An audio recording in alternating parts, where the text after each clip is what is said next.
Assalamualaikum warahmatullahi wabarakatuh. Salam sehat dan juga semangat teman-teman semuanya dimanapun berada. Alhamdulillah pada kesempatan kali ini kita bisa belajar bersama. Kali ini kita akan membahas terkait dengan bagaimana menyusun tujuan pembelajaran dan juga alur tujuan pembelajaran yang nantinya kita kaitkan dalam pembelajaran IPS MI SD.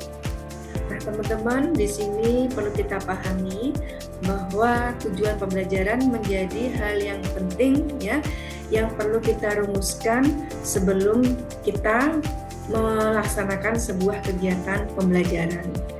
Nah, tentunya sebelum teman-teman memahami ya atau juga menganalisis bagaimana cara menyusun tujuan pembelajaran, tentunya kita perlu tahu ya bahwa dalam kegiatan pembelajaran ada sebuah siklus yang mana di dalam siklus itu terdapat beberapa kegiatan yang memang saling terkait satu dengan yang lain. Nah, siklus ini diawali dari kegiatan assessment ya. Jadi dalam kegiatan pembelajaran kita perlu mengawali dengan kegiatan assessment. Nah, dari assessment itu nanti ya yang kita lakukan di awal pembelajaran ya, kalau kita membahas atau kita berbicara terkait dengan kurikulum merdeka ya atau paradigma kurikulum baru, bahwa di dalam paradigma kurikulum baru kita mengenal kegiatan assessment di awal pembelajaran atau diistilahkan dengan assessment diagnostik begitu. Nah, jadi assessment diagnostik ini menjadi langkah awal, menjadi hal yang penting yang perlu kita lakukan sebelum kita menentukan langkah atau menyusun sebuah kegiatan pembelajaran. Ya, kenapa perlu assessment di awal pembelajaran? Ya, jadi ketika kita melakukan sebuah diagnosa di awal pembelajaran, ya, kita sebagai seorang guru bisa melihat kemampuan awal atau kebutuhan yang memang dibutuhkan oleh peserta didik selama proses pembelajaran. Nah, saya contohkan seperti ini teman-teman ya. Misalkan ketika kita menjadi seorang guru di kelas 1, tentunya kita akan menghadapi murid-murid kita yang di situ peserta didik kita adalah peserta didik baru dari peralihan kelas TK ya menuju kelas 1. Nah, tentunya dari beberapa siswa ini mereka pasti memiliki kemampuan awal yang berbeda ya, karena juga dari TK menuju ke kelas 1. Nah, ada yang lancar membaca, ada yang belum bisa membaca, ada yang kemudian bisa menghitung, ada yang belum sama sekali bisa menghitung. Nah, makanya di sini penting kemudian kita sebagai seorang guru melakukan sebuah diagnosa di awal ya. Misalkan dari 10 anak ya, kita kasih sebuah gambar di mana gambar itu gambar yang berupa kata ya, yang berisi kata atau berisi kalimat. Nah, dari 10 anak itu atau 20 siswa yang kita lakukan sebuah tes di awal pembelajaran, kita lihat dari 20 siswa itu apakah semuanya bisa membaca suku kata atau bisa membaca kalimat, atau bisa membaca kata, atau misalkan dari 20 itu ada 3 yang masih belum bisa membaca sama sekali, ada 5 yang belum bisa berhitung sama sekali. Nah, tentunya ini menjadi hal yang penting. Hasil asesmen di awal ini bisa kita jadikan sebagai pedoman dalam menyusun sebuah kurikulum, dalam menyusun sebuah tujuan pembelajaran. Artinya seorang guru bisa menentukan langkah apa, pembelajaran yang seperti apa yang nantinya dia berikan kepada siswa yang memang dirasa masih kurang dalam belajarnya, dalam membacanya atau dalam berhitungnya. Maka di sini asesmen di awal ini menjadi hal yang penting, langkah yang penting dalam sebuah proses pembelajaran, gitu ya teman-teman ya. Kemudian dari diagnosa ini, dari asesmen di awal pembelajaran ya, ini menjadi sebuah pertimbangan kita sebagai seorang guru dalam menyusun sebuah kurikulum, dalam menyusun sebuah rancangan pembelajaran.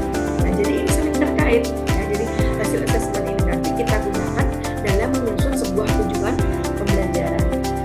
bagaimana kita sebagai seorang guru dalam menyusun tujuan pembelajaran? Tentunya teman-teman perlu melihat dan juga memperhatikan kurikulum yang memang saat ini sedang diberlakukan. Ya, apa yang diberlakukan saat ini? Ya, kita lihat di 2024 kurikulum yang sedang diberlakukan adalah kurikulum Merdeka Belajar. Maka di sini teman-teman perlu melihat pedomannya. Ya, jadi kurikulum itu apa? Nah, jadi kurikulum itu adalah seperangkat ya pedoman pembelajaran, seperangkat alat pembelajaran, pedoman pembelajaran yang bisa kita gunakan dalam praktek pembelajaran. Gitu. Nah, jadi ketika kita ingin menyusun tujuan pembelajaran, kita lihat pedomannya, kita lihat kurikulumnya. Nah, di situ nanti akan tulis capaian pembelajaran. Nah, capaian pembelajaran yang dimaksudkan itu apa? Nah, capaian pembelajaran di sini adalah kemampuan yang nantinya harus dicapai oleh siswa pada setiap fase. Nah, kita ingat di dalam kurikulum Merdeka kita mengenal fase A, fase B, dan juga fase C. Di mana fase A ini dimulai dari kelas 1-2, fase B kelas 3-4, dan fase C kelas 5 dan 6. Nah, dalam merumuskan pembelajaran IPS ya, pembelajaran sosial, ternyata teman-teman harus lihat bagaimana capaian pembelajaran pada setiap fase. Fase A bagaimana, fase B bagaimana, fase C bagaimana. Jadi CP ini memang sudah dibuat oleh pemerintah. Nah, tugas kita sebagai seorang guru bagaimana kemudian menafsirkan ya, menerjemahkan CP ini ke dalam sebuah kegiatan pembelajaran. Nah, tentunya sebelum kita mempraktekkan dalam tujuan pembelajaran, kita perlu menafsirkan CP ini ya, menjelaskan CP ini yang masih umum, masih global ke dalam rumusan tujuan pembelajaran. Ya, gitu teman-teman ya. Nah, jadi tujuan pembelajaran ini nantinya kita susun berdasarkan CP yang memang sudah dibuat oleh pemerintah. Begitu.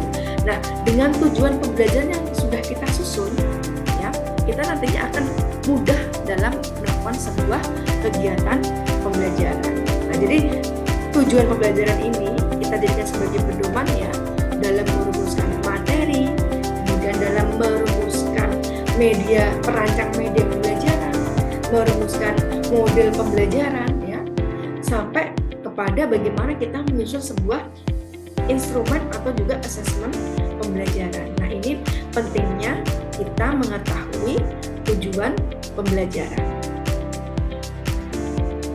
Nah, setelah kita menyusun tujuan pembelajaran, setelah kita merumuskan tujuan pembelajaran, nah, kita bisa menentukan proses pembelajaran yang nantinya bisa kita praktekkan dalam sebuah kegiatan belajar mengajar di dalam sebuah kelas, gitu. Ya, tentunya ketika kita sudah menerapkan sebuah kegiatan pembelajaran, ya, langkah selanjutnya itu apa? Langkah selanjutnya adalah kita juga perlu mengasesmen. Ya, jadi kembali lagi di awal tadi asesmen. Dari asesmen itu kita rumuskan menjadi tujuan pembelajaran. Dari tujuan pembelajaran ini yang nantinya menjadi sebuah pedoman dalam pelaksanaan proses pembelajaran. Nah, setelah kita melakukan serangkaian kegiatan pembelajaran, kita juga perlu mengetahui ya apakah pembelajaran yang kita berikan kepada peserta kita ini berhasil atau tidak ya. Jadi ketika ini berhasil, ketika kita ingin mengetahui keberhasilan pembelajaran yang kita berikan kepada peserta didik, kita perlu juga mengasesmen. Maka ini kemudian dikatakan siklus ya, karena dari kegiatan asesmen, kemudian dari asesmen kita gunakan dalam menyusun tujuan pembelajaran, dari tujuan pembelajaran kita gunakan sebagai pedoman proses pembelajaran, dari proses pembelajaran kita perlu mengukur keberhasilan pembelajaran juga melalui sebuah kegiatan asesmen. Jadi ini sebuah siklus rangkaian kegiatan ya. Jadi kembali lagi dari awal asesmen, kembali lagi juga kita asesmen.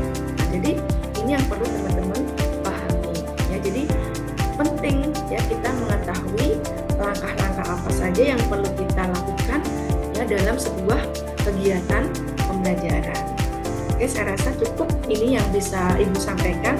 Insya Allah di minggu ke depan ya, minggu depan akan Ibu sampaikan secara lebih rinci, lebih jelas terkait dengan menyusun tujuan pembelajaran ya.